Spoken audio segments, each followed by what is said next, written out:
Have you got reed problems? Every saxophone player, clarinet player struggles with reeds.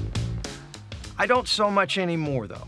I used to go through a box of 10 reeds and get maybe one that played really well, and the rest would be either too hard, too soft, stuffy, or just dead and lifeless. A couple of years ago, I came across this tool. It's called the ReedGeek, and it has made a huge difference on how well my reeds play for me, and they last a lot longer now. In this video, I'm going to break down the 3 ways you can use the ReedGeek to adjust your reeds. It's a lot easier than I thought it was, and in a minute or two, you can take a lousy reed and make it playable, and you can take a good reed and make it much better and last a lot longer. Recently, I met up with ReedGeek creator and actual ReedGeek, Mauro Di Gioia, on Long Island, New York, at Wiener Music in Mineola. Mauro gave me an in-depth demo of how to use the ReedGeek properly to get the best results. So here I am with Mauro Di Gioia from ReedGeek. Mauro is going to show me some of their cool products, show me how to use my ReedGeek properly. If you watched my 3 best saxophone accessories video, you know I've been using this ReedGeek for the last couple of years, and I've been getting great results with it, but I've been mainly just flattening the table, just doing the back part of the reed. I've been hesitant to do too much with the other side of the reed, mainly because I didn't really know what I was doing. But after my training session with Mauro and a bit of practice, my reed case is full of 6 reeds that play great. Some of these were reeds that have been sitting in there for months, not being played, and some are brand new out of the box. These reeds now have an improved response in the low register and altissimo range.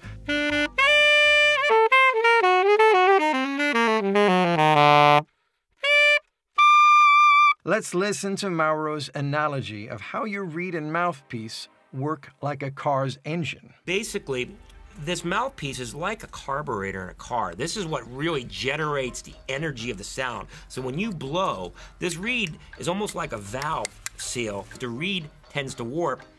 We're not sealing, and so we lose compression in our engine. So when we blow, we want this mouthpiece to go just like, think of an old Camaro muscle car. You want just to rumble, and when that happens, it takes the wave and it just explodes your saxophone, and the whole thing resonates.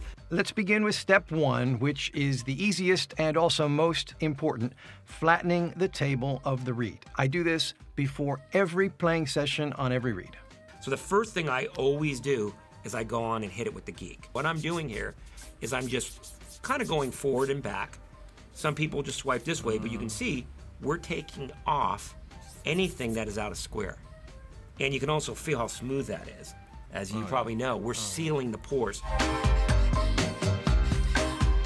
So 2 things are happening. We're closing the sponge, because as we know, when the reed is porous, it takes up the moisture and it wants to swell and belly. Now, when I use it, I've always gone in one direction and then I flip it and go the other direction. And that's okay too. But I tend to want to feel what's going off here, and I tend to kind of because you're actually feeling the resistance against the cane. But if I just went like this, we're going to get there. And also, as we come back this way, think of that as shaving up. So we're cutting the fibers. When we come back this way, we're almost burnishing. You're laying them down, and they're cutting, but it's like that smoother feel. So you're actually kind of sealing the pores a little bit. I used to use more pressure in this step, but now I use a very light pressure and let the ReedGeek do all the work. I'm now using the back and forth movement instead of one direction at a time and feeling for any resistance. Use your finger to check the smoothness of your reed before and after.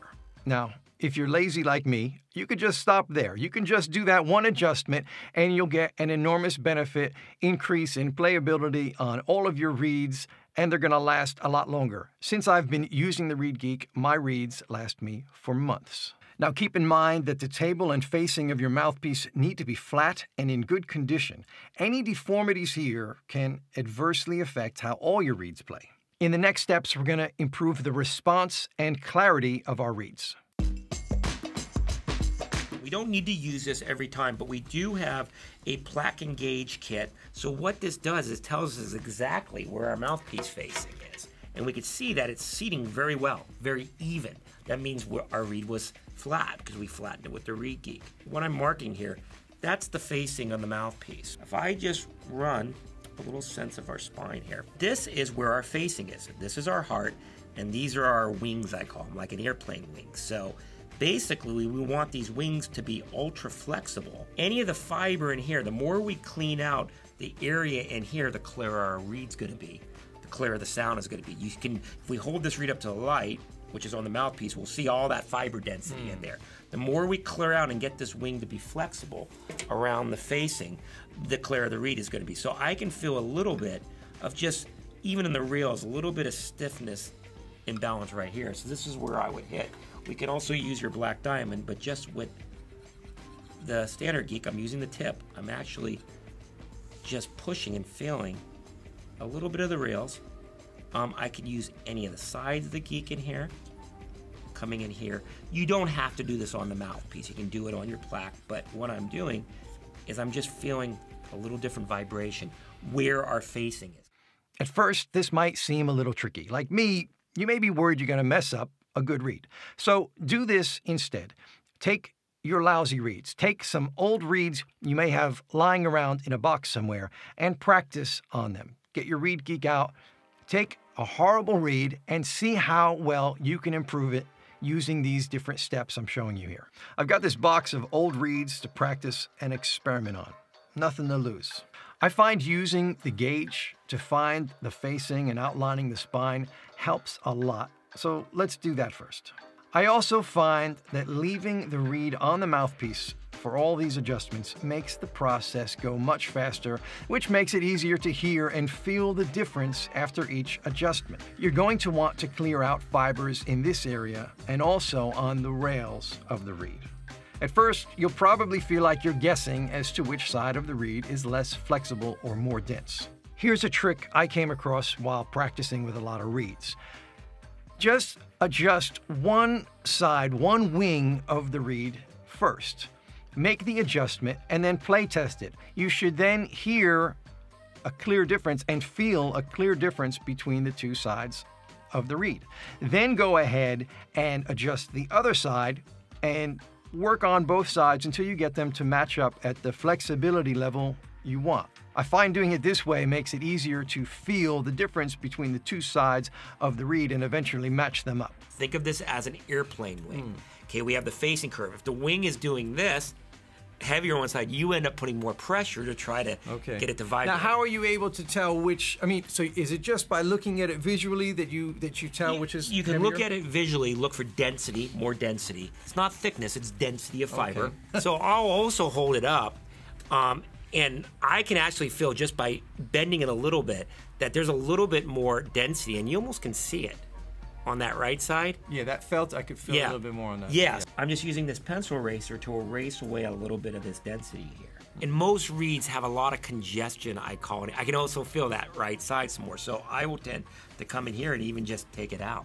This kind of shows the gauge on the mouthpiece, the reed laying flat. And again, here's our spine, here's our cavities. And think of this almost as our nose. Here's the nose. That's our spine. Here's our facing, and here's where the wing is vibrating on the curve. The more we clear out all that density, the clearer our nasal cavities are going to be. So the stuffier it is, the stuffier your nose is. And can you go too far? Is there a point where you've kind of overdone it there? Well, generally not too much, but most of the reeds today have plenty there to move out. So I think you can feel free to kind of open this up, because the biggest problem I hear, everyone says it's stuffy reeds, stuffy reeds. My reeds are stuffy. Do yourself a favor and take an hour or so and just work on reeds. Adjust them using all of the tips in this video. Go over and over again and see how well you could make some really terrible reeds play. Once you've done this for a while, moving forward, you'll know what to do. You'll be ready to work on reeds, and it's only going to take you a minute or two to get the results you're looking for. Keep in mind that different brands and different types of reeds are going to have different amounts of fiber density. So it's all part of the experimenting and learning how to work on the type of reeds that you use. Once you have these techniques down, you should be able to get every reed in a box to play. And the good reeds, the ones that come out of the box as a great piece of cane, are going to play even better.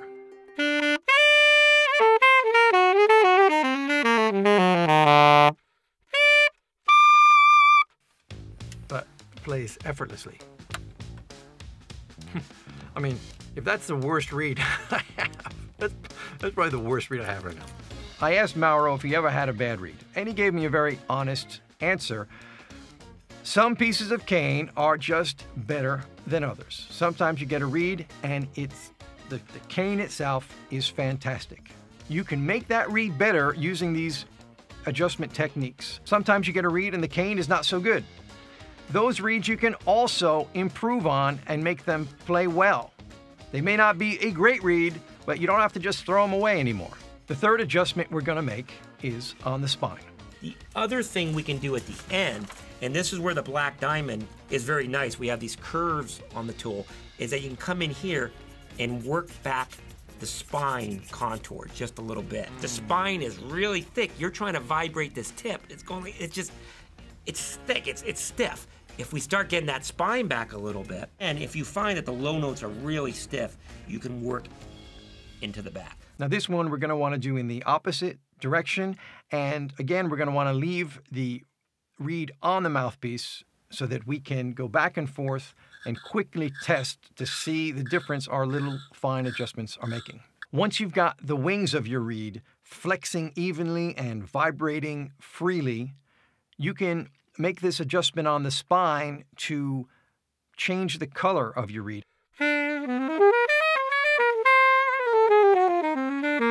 I find that taking a little bit off the spine will brighten up a darker reed and add a little buzz to your sound, if that's something you're looking for.